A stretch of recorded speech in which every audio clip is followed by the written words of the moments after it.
Haqiqatda dunyo bizlarni o'zgartirdi, birodar. Bitta ovqat yemaydi hech kim. Ikkita ovqat yeydi, oldida salat yeydi, issiq choy yeydi, undan keyin shirinlik yeydigan bo'ldik. Dunyo bizlarni o'zgartirib yubordi bugun. Bugun kiyadigan kiyimlarimizni dunyo o'zgartirdi. Qizilini qizilga, ko'kini ko'kiga, oqini oqiga taqab kiyadigan bo'ldik, birodar. Bitta kiyimi bo'lardi sahobalarni. Dunyo bizni o'zgartirdi. Bugun qo'limizni changga urmaydigan, har holatda yuvadigan, har xil xushbo'ylik sepadigan bo'ldik. Dunyo bizlarni o'zgartirdi. Lekin Abu Ubaydalarni yoki Amiral Mu'minin Umar radhiyallohu anhularni, Ali ibn Abi Toliblarni o'zgartirmadi.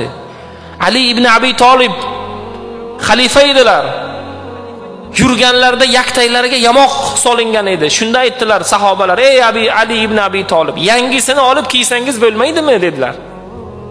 Shunda nima dedilar? Yangisini kiysam ham men o'sha Ali, eskisini kiysam ham men o'sha Ali dedilar.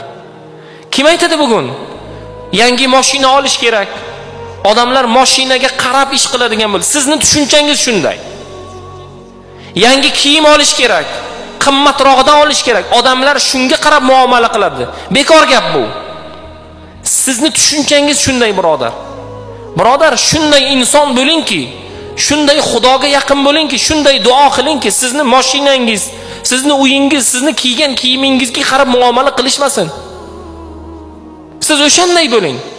Chunki biz yana aytamiz, kimligimiz ma'lum-ku.